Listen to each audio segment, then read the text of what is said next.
sir, what's good, y'all? My name is James Hodgkin. I'm the owner of the Millionaire Mac Club, and welcome back to the Millionaire Mansion podcast. I'm so grateful y'all are joining us as always. I hope y'all had a great, safe Fourth. This past weekend, we went to Jonah at JD underscore fitness with 3 S's. One of my roommates, we went to me, him, and Austin, my other roommate. We went to Jonahs Hometown, Mill City, Oregon, to spend the Fourth, watch the parade, hang with his family and such.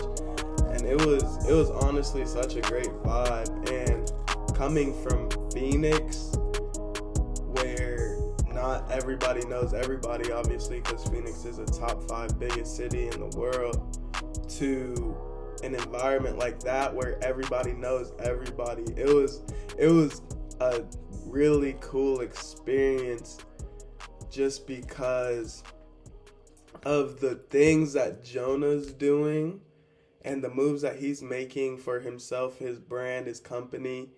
And when we went back, like every time he said hi to somebody, somebody had something to say about it. Like, there wasn't a single conversation that I heard that wasn't starting like, yo, what you're doing with your TikTok is so cool, which is so cool to me because, like, it's awesome to see a small town, big fish story, like, firsthand. So it's really awesome.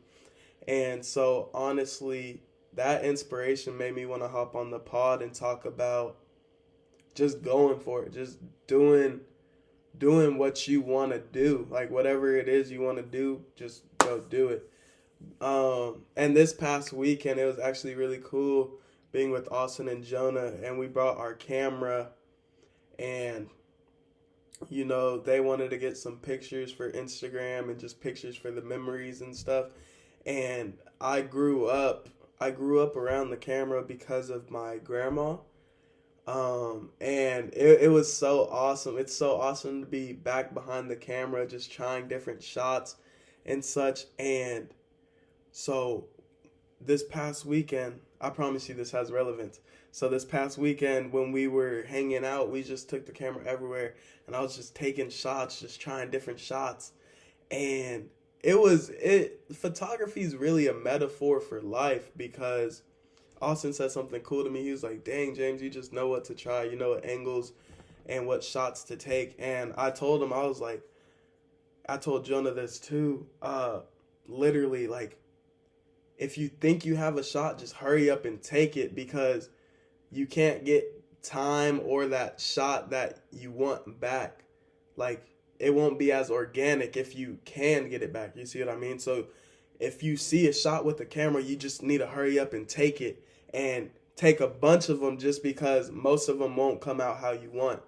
So you can relate that to life. Like, you need to take your shot. Like, if you feel an opportunities for you, if you want to try something, just hurry up and try it. Instead of thinking, is it for me? Is it not? You're opening a window for things to go wrong, different things to come in, different people to take your opportunity. So if you feel that, just act on it as fast as possible, because success loves speed. Success loves speed.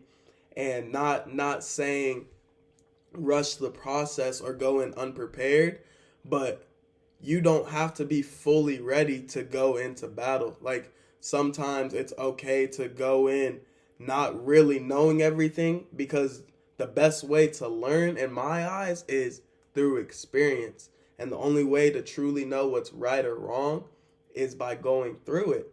And with that being said, like, if you're going off of what other people are saying 24/7, then you're never gonna gain the experience, so you can formulate your experience for it, so then maybe you can tell somebody else your experience. I just used the word experience like 5 times, but really, like, your experience is unique no matter what, because nobody can think how you think. Nobody can see what you see. Nobody can hear what you hear. Nobody can feel what you feel.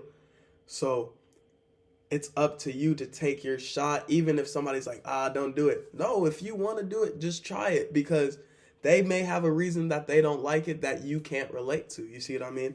And so, to show you guys that I'm practicing what I preach, or I'm preaching what I practice, they love the photos. They love the photos. You can go check them out on their Instagram. I'll put the Instagrams in the description.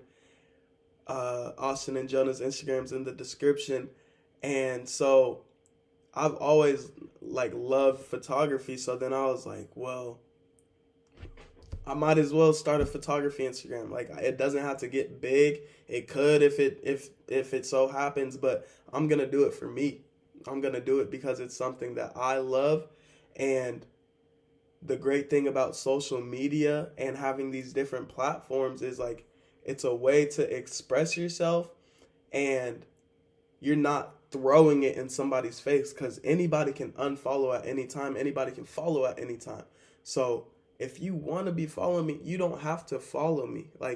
Even if we're friends or family, you have no real written obligation to follow me. And I don't want unauthentic followers. I want somebody that genuinely wants to see the process and genuinely wants to be a part of the tribe or community. And that goes for anything out of business. That's anything business related. That's even personal life, honestly, because you don't want people, the more the merrier doesn't apply to everything. And in my eyes, that doesn't apply to relationships, because just because I have more relationships doesn't mean they're all the healthiest for me. And those unseen ties could be pulling me back from the true relationships that I need to fill those holes and for me to get to my true purpose. You see what I mean? And the crazy thing is Jonah with his TikTok. Look, he's almost at 300,000 followers. And he said when he first started his TikTok, he ended up deleting it because one of his friends said something unintentional that made Jonah feel like he shouldn't do it. And later he revisited the idea, and now he's a TikTok influencer changing a bunch of people's lives. He's in on a lot of people's fitness journey, which is awesome. And all of that could have been stopped if he went based off of what somebody else thinks he can do, or what somebody else thought they could and couldn't do, and projected it onto him. You see what I mean?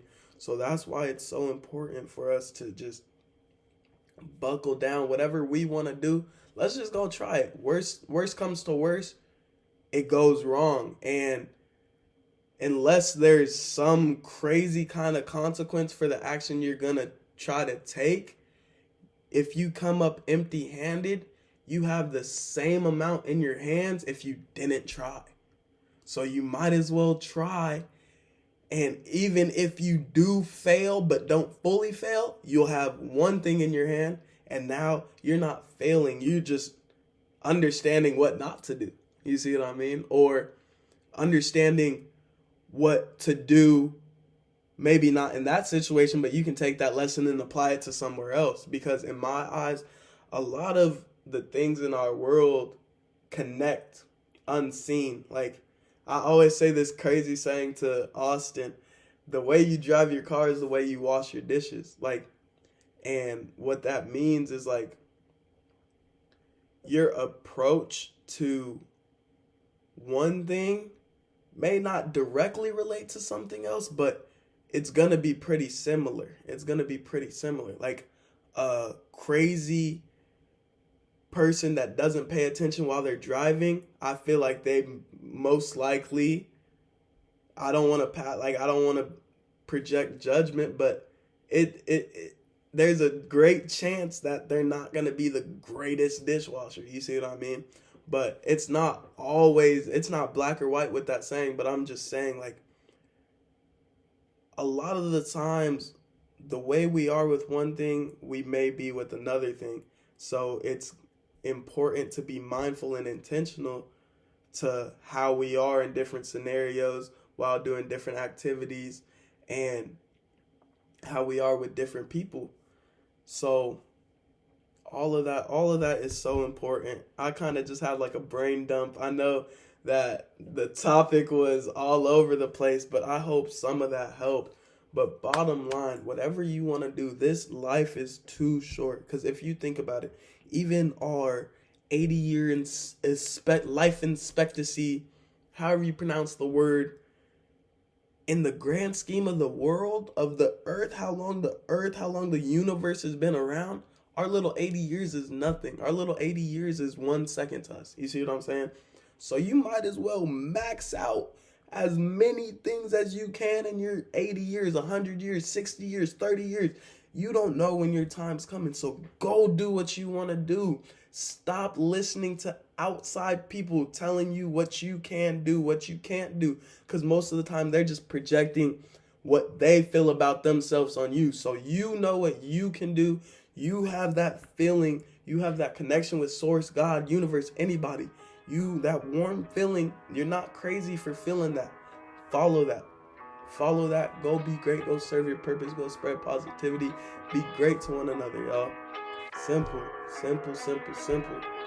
But as always, I love and appreciate each and every one of you guys that is watching this. And you're living in a world full of abundance. If you're going through a tough time, just know all of that can change right this second. All by starting up here.